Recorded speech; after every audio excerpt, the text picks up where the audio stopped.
thank you everybody for being here this afternoon as we welcome Senator Schumer to our beautiful CVPH campus and the North Country. We've been reading about in the newspaper over the last several days the years worth of work that the senators put in place to make sure that hospitals like ours and others in rural America, rural New York, receive the funding and the support that they need to continue to do the great work that they do. So without further ado, Senator Schumer, thank you for being here. Thank you very much. And it's great to be here once again in the North Country. I want to welcome our guests, not only Michelle LeBeau, the great COO of CVPH, but Chief Scott Lawless of Plattsburgh Fire, Chief Nathan York of Plattsburgh Police, Captain Peter Mitchell, Plattsburgh Police, Gary Douglas, our great, always fighting for the North Country chair of the Chamber of Commerce. We have Nicholas Aunchman, a doctor from CVPH's emergency room. Thank you, Nicholas. We have Michael Wells, a registered nurse from the emergency department and assistant nurse manager. That's a tongue twister. Nurse manager. Gail Bielko, registered nurse from the emergency department, and Crystal Brandt, a peer recovery coach. Thank you all for the good work that you do. First, it's great to be back up here in Plattsburgh and in the North Country. I think this is the first time I'm back since the re-election last November. I won my 5th term. I'm the first New Yorker ever to have 5 terms in the Senate.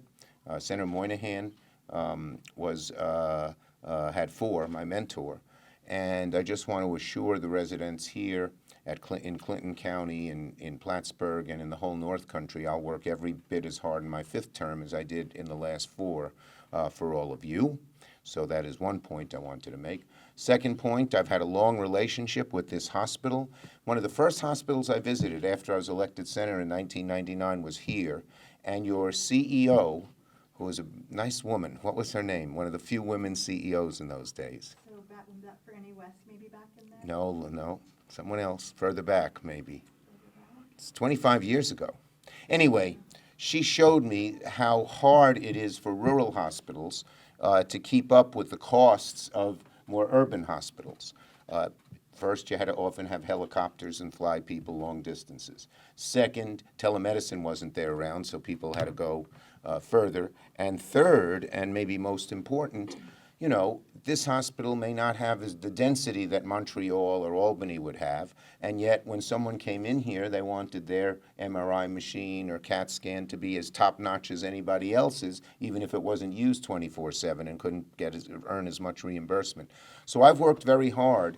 In fact, Chuck Grassley, a Republican of Iowa, and I are the defenders of rural hospital funding every year, which CVPH gets. And second, we just got an increase in the Medicare reimbursement rate for most of our upstate hospitals. It went up 40% a year in the capital region. What percent did you get? Oh boy. It's going to be about in the neighborhood of $10 million a year for them. Okay, so their new budget here at CVPH, because we've gotten Medicare to treat our upstate hospitals fairly, is going to get about $10 million more a year forever. This is not 5 years or 10 years, this is permanent, because we've changed the formula. The costs of hiring a nurse, a technician, or somebody was higher here, and you got reimbursed at a lower rate, and that was very tough. So 10 million more a year is great, and I'm sure we've probably put that out, right, already in the papers and stuff, so people have seen that. But today we're here to talk about a different and just as important problem, and that is someone lost their this. I hope it doesn't. Is that all right, everybody? I don't know. Hello. And that is, let's see here. The changes we've gotten in the hospital reimbursement formula will get $1 billion, $1 billion to upstate hospitals every year. 40 million of that will go to the North Country. So not only does CVPH get 10 million, but our other hospitals get about 30 amongst them. And that's a huge change. And when you know that's in your budget permanently, you can plan. It's so much better, as our COO could tell us. And it's one of the biggest shots in the arm of federal funding that upstate New York for hospitals, for health care, has ever gotten. And I'm very proud that I was able to push that through. That's a very important thing. It's not the main topic why we're here today. But yes, 10 million annually, that's what they say right here in the press release. So now to get on today's subject, which is the fight against fentanyl for Plattsburgh and the North Country. Well, we've seen here in Clinton County the devastation that fentanyl can have on a community firsthand. Because our law enforcement, like those behind me today, have done several drug busts this year alone, where law enforcement received $24,000 worth of illegal drugs and 2,500 bags of fentanyl. In the past 2 years, Clinton County has seen 29 deaths from opioid overdoses. For a county like this, that's a heck of a lot. And 44 outpatient emergency department visits, 1,017 admissions to substance abuse disorder programs. Last year, 83% of all fatal opioid overdoses involve fentanyl. Fentanyl is deadly. It's 50 to 100 times more deadly than cocaine, than heroin, rather. And our police officers and emergency responders will tell you, if they got it on their hands, it could actually poison them. That's how deadly it is. So we have to do something about fentanyl. Why am I here? The National Defense Bill, which just passed the House and the Senate. In the Senate, we put in a provision that will dramatically stop the flow of fentanyl here into America. How does fentanyl get here? It's not made here. China sends Chinese companies, with the Chinese government just looking the other way and winking, sends the precursor chemicals that are made into fentanyl. They send them to Mexico. Mexico then, in its labs, these drug dealers and others, changes it into fentanyl and sends it across the border. Our law enforcement folks behind me do a great job once fentanyl gets across the border in Clinton County, but they can't stop it because it started somewhere else, in China and in Mexico. And so what our bill does, passed bipartisan with only 4 votes against it, led by myself, Sherrod Brown, a Democrat of Ohio, and Tim Scott, a Republican of South Carolina, it gives the president emergency powers to put sanctions on China, tough sanctions that will hurt their economy and hurt their jobs unless they stop the flow of these drugs out of China. And we do the same with Mexico. Unless the Mexican government, which it can do, shuts down a lot of these drug labs and makes an effort, they will get sanctions as well. So it's the toughest thing that's been passed to stop the flow of fentanyl here to the North Country, to New York, and throughout America that has really happened. And the bill is called the Fend Off Fentanyl Act. And we now need the House to go along. As I said, it was bipartisan. It passed the Senate overwhelmingly, and so I don't see any reason why the House won't go along, but it's really important. So we're asking the House to finish the job. They've passed a defense bill. We've passed a defense bill. It raises pay for our military. It does all kinds of things that are needed. It helps deal with the problems in Ukraine. But it was because of my efforts we got it in the Senate bill. It's not usually part of the defense bill, but we wanted to put it on what's called must-pass legislation, which means you got to fund the military, so it's got to pass. It won't get into the usual problems. And despite all the partisanship in Washington, which is so detrimental so often, this bill was broadly bipartisan. So that means it has a very, very good chance of it becoming law. But we need it to get done. If the House heeds the call, we will fight this horrible crisis with the toughest thing we can do to a foreign country economically, which is tough economic sanctions. China, Mexico, they depend on sending goods to the U.S. Often they do it unfairly. That's been another front I've been fighting on, not here for today. But when they can't do that, or it's greatly curtailed, then the government starts looking around. Right now, the Chinese government and the Mexican government don't do close to what they could do. But they figure, the fentanyl's coming into the United States. Let them handle it. Now, so it will save lives. It will make life much easier for our law enforcement and our first responders. And it will also reduce the great need that fentanyl has caused for treatment and other things. We did get into the previous bill last summer, actually the bill that dealt with gun violence. People said it's not just a gun problem, it's a mental health problem. We got $14 billion for mental health treatment, and that will go to drug treatment, a lot of it, and will be good for the programs that you're involved in as well. And so it's a 1-2 punch. Tough, and help law enforcement prevent it from coming here, but for those when it comes here to give them the treatment so they might recuperate and lead a decent life. Okay? I think that's it.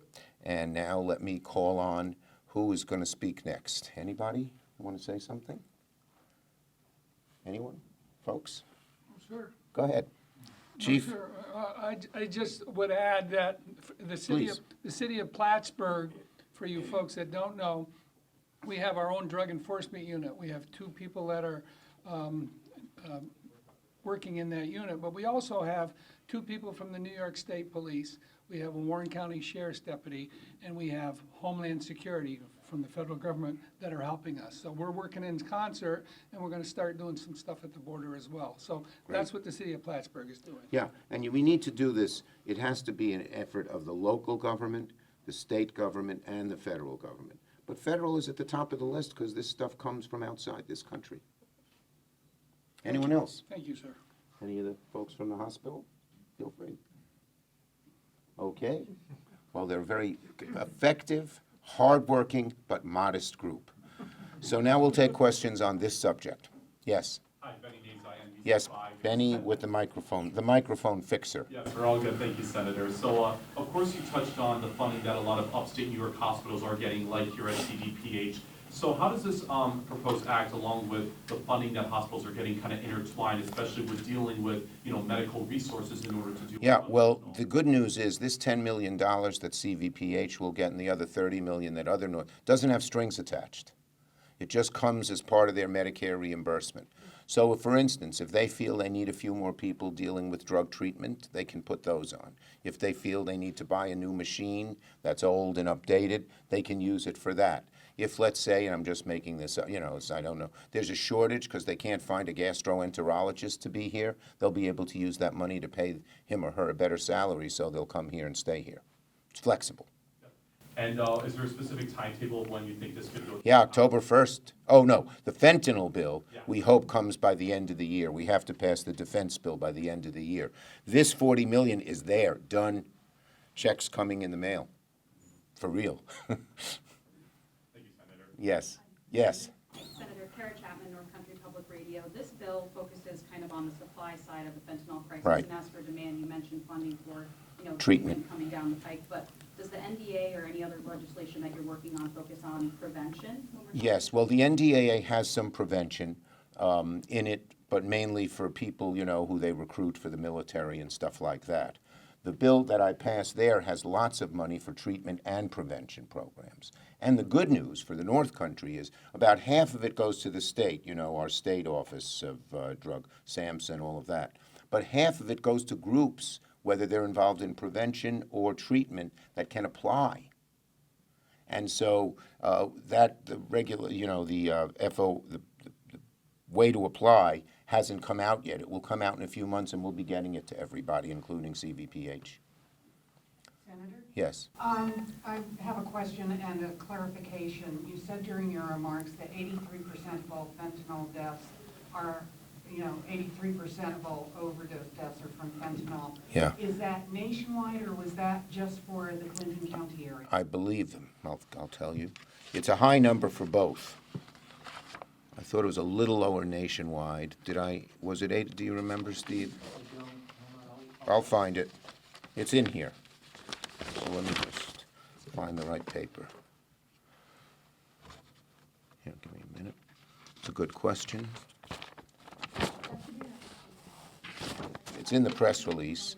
The great Hannah Smith, who's Steve Mann, Steve Mann has been running our North Country office since I started 25 years ago, and he has a great assistant named Hannah Smith, 83 nationally.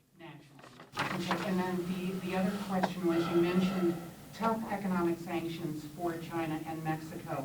Do you have any idea what those economic? No, the president will go to his economic people and say, where do we put in the most bang for the buck and put in the most punch? That's how they do it. There are certain things that China really wants to either export or get imported, and those will be the ones they will choose. Any other questions? Senator, what have been the barriers so far to the federal government doing more up to this point to address the fentanyl? Well, the fact that it comes from overseas, the fact that it's relatively cheap and can be easily made, and the fact that it is added to lots of other drugs. It's not fentanyl alone. It's heroin laced with fentanyl, methamphetamine laced with fentanyl, even OxyContin laced with fentanyl. I'm sure you've found all of that. So it's sort of more ubiquitous. Yes? Matt Law for ADC 22. My question might seem a little silly, but for people watching this at home, is it just the illegal fentanyl being produced over there, or is it the drug that people like cancer patients rely on? No. Fentanyl is totally illegal. You may be not mixing it up, excuse me, but there is a drug called that anesthetic drug, xylazine, that is legal because it's used for anesthetizing. What's the word? Anesthetizing, thank you. Anesthetizing large animals, cows and horses. That's legal, but it also is a terrible high, and that too is coming into our area, but not as prevalent as fentanyl. And that one has a legal side and a non-legal side. Fentanyl is 100% illegal. Okay, thank you, everybody, and have a great day. Any off topics? We'll take one off topic. Go ahead. You have been, down in the Senate for quite some time. There's been some talk about, I left my notes, back there. But what do you think are the chances of a government shutdown? Okay, it's a good question. I hope there is not a government shutdown. Here's the good news, here's the bad news. The good news is that the Senate is working in a bipartisan way. We have passed all 12 appropriations bills overwhelmingly. I try to lead the Senate, I'm the majority leader, as you know, in a bipartisan way, and we try to work with colleagues on the other side of the aisle whenever we can. There are certain issues you can't, but most issues you can. And the Senate this year, amazingly, despite all the partisanship, all 12 appropriations bills passed with Democratic and Republican support and passed overwhelmingly in the committee, 2 votes against, 1 vote against, et cetera.